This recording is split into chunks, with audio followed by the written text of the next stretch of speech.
संत कान्होपात्रा भगवान कृष्ण के स्वरूप विट्ठल की परम भक्त थीं। कान्होपात्रा का जन्म 15वीं शताब्दी में पंढरपुर के पास एक नर्तकी के घर हुआ था।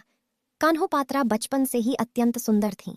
नर्तकी के घर जन्म लेने के कारण उन्हें भी नृत्य और संगीत की शिक्षा दी गई ताकि वे अपनी माता के पेशे को अपना सकें। हालांकि वे ऐश्वर्य और सुख भोग के वातावरण में पली बढ़ी थीं, लेकिन उनका मन इन चीजों में कभी नहीं लगा। एक बार उन्होंने पंढरपुर जाने वाले विट्ठल के भक्तों के एक समूह को देखा। उन्होंने उनसे भगवान विट्ठल की महिमा और उनके सौंदर्य के बारे में सुना।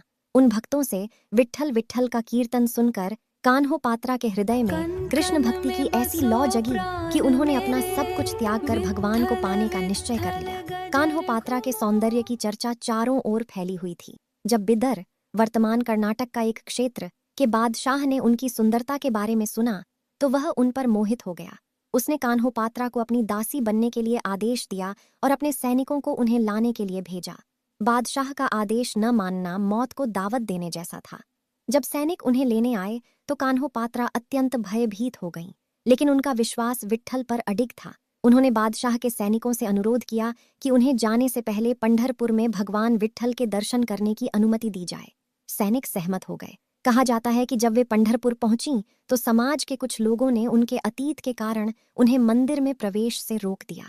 दुखी होकर कान्होपात्रा ने मंदिर के बाहर खड़े होकर सच्चे मन से विठोबा को पुकारा। वे नहीं चाहती थीं कि बादशाह का स्पर्श उनके पवित्र शरीर को अपवित्र करे, जिसे उन्होंने केवल भगवान के लिए समर्पित कर दिया था। उनकी पुकार इतनी सच्ची थी कि भगवान स्वयं उनकी रक्षा के लिए प्रकट हुए। कुछ मान्यताओं में कहा जाता है कि वे मंदिर की दीवार में समा गईं और विठोबा ने उन्हें अपने धाम में स्थान दिया।